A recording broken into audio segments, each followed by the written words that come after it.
ఓం నమః శివాయ. ఓం నమో నారాయణాయ. కర్మ నివారణ నరదృష్టి నివారణ తులాభార కాల భైరవాయ నమో నమః. ఓం దిగంబరాయ విద్మహే గజవాహనాయ ధీమహి తన్నో కపాల కాల భైరవ ప్రచోదయాతు. ఓం ఇంద్రాణి శక్తి దేవ్యై నమోస్తుతే. హరి ఓం.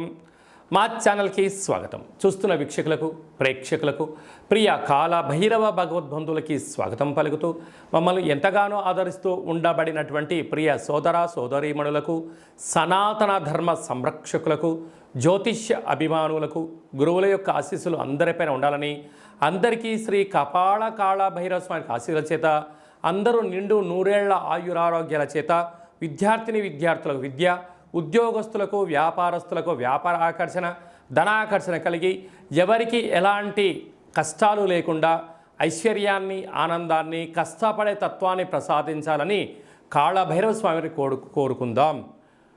16/7/2024 నుండి 31/7/2024 వరకు ద్వాదశ రాశుల్లో గ్రహ గమనాల్ని వీక్షింపచేద్దాం.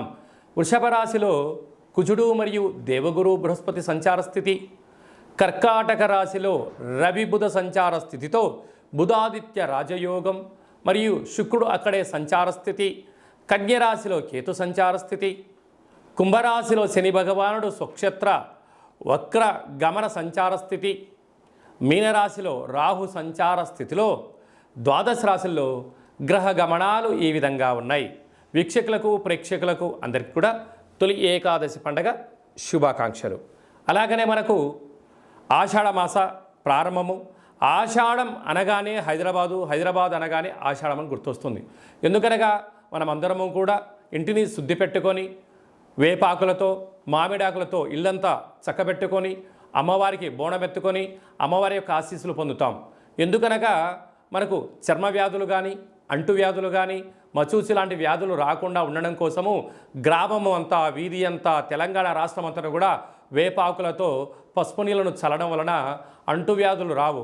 అలాగనే మన భారతదేశ సాంప్రదాయంలో మన పండగలకు ఒక్కొక్క దానికి ఒక్కొక్క రకమైన ప్రత్యేకత ఉంటుంది. బోనం అనగానే మనకు అమ్మవారికి సేవ చేసుకోవడం, ముక్కులు చెల్లించుకోవడం, ఆడపడుచులను పిలుచుకోవడం, వారికి చీరలు సారెలు పెట్టడం, అమ్మవారిని మనమందరము కూడా మన ఇంటి ఆడపడుచుగా భావించడం జరుగుతుంది.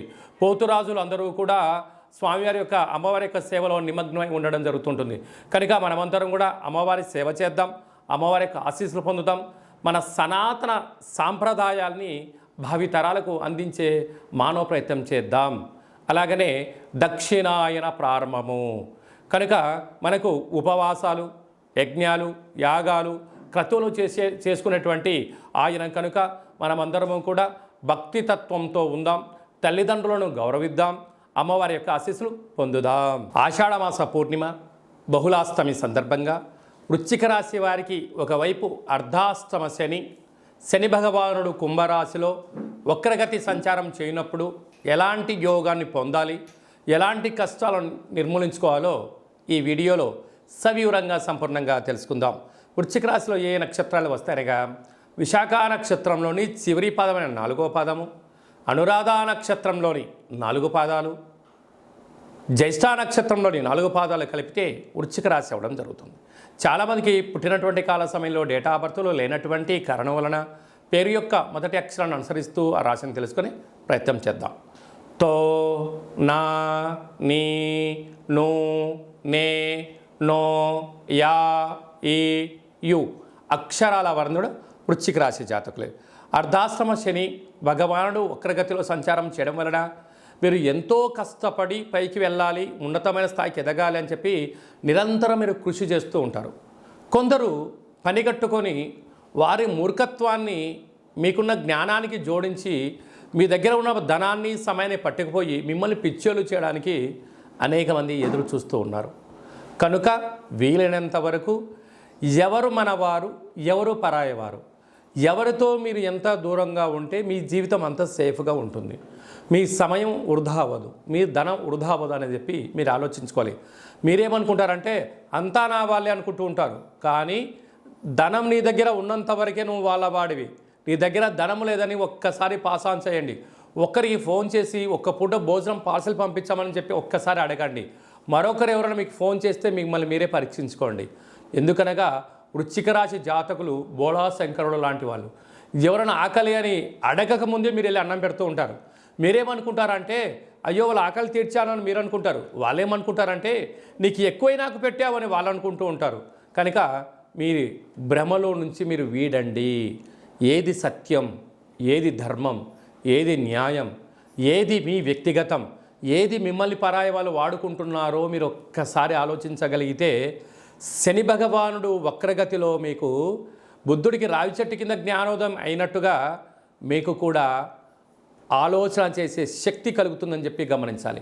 కనుక ఈ ఆషాఢమాస పూర్ణిమ రోజు కానీ అష్టమి రోజు కానీ మీరు ఒక కొబ్బరికాయను సగభాగాన్ని పగలగొట్టి అందులో నువ్వుల నూనెను కానీ కొబ్బరి నూనెను కానీ వేసి అందులో నవధాన్యాలను అందులో వేసి 8 వైపుల ఒత్తులు వేసి వెలిగించి ఇంట్లో దండం పెట్టుకొని ఈ యొక్క దీపాన్ని తీసుకొని వెళ్ళి ఆ కాళికామాత ముందర, ఆ మైసమ్మ ముందర, ఆ అమ్మవారి ముందర శాఖబోసి పెట్టిరండి. నూనెలో అంటే దీపం వెలిగించిన తర్వాత నూనె ఎలా కరిగిపోయి వెలుగు ఎలా ఉంటుందో కష్టాలు తగ్గుముఖం పట్టి ఐశ్వర్యం మీ సొంతమవుతుందని చెప్పి గమనించాలి. అలాగనే పంచమ స్థానంలో రాహు సంచార స్థితి ఉన్నారు. తల్లిదండ్రులైనా, అన్నదమ్ముళ్ళైనా, అక్క చెల్లెలైనా, సన్నిహితులైనా మీ యొక్క సమయాన్ని డబ్బులు వాడుకోవడానికి సిద్ధంగా ఉన్నారు. కనుక వీలైనంత వరకు ధర్మ మార్గంగా ఉండండి. లేని గొప్పలు చెప్పుకోవద్దు, లేని ఇబ్బందులు కూడా మీరు తెచ్చుకోవద్దు. సప్తమ స్థానంలో కుజుడు సంచారం చేయడం వలన, కుజదోష ప్రభావం కారణం వలన దూరావాయు జల ప్రయాణాలు పెట్టుకోవద్దు. మీ జన్మ నక్షత్రం రోజున పూర్ణిమ అష్టమి తిథి ఎందున నదిలో దూకడాలు, సముద్రంలో ప్రయాణం చేయకపోవడం యోగదాయకం అని చెప్పి గమనించాలి. భాగ్యస్థానంలో బుధాదిత్య రాజయోగం కారణం వలన ప్రభుత్వ ఉద్యోగం ప్రయత్నం చేసేవారికి చాలా మంచి కాలము. అనుకుంటున్న విజయం మీ సొంతమవుతుంది. నూతనమైన వస్త్ర బంగారు ఆభరణాలు, భార్యకు భర్త, భర్తకు భార్య, ఇటు పుట్టింటి వారికి అటు అత్తవారింటికి బహుమతులు ఇచ్చి పుచ్చుకోవడం వలన అన్యోన్యత, అనురాగం, ప్రేమానురాగాలకు మీ సొంతమై తీర్థయాత్ర కార్యక్రమాల్లో అన్నింటా విజయం మీ సొంతం కాబోతుంది.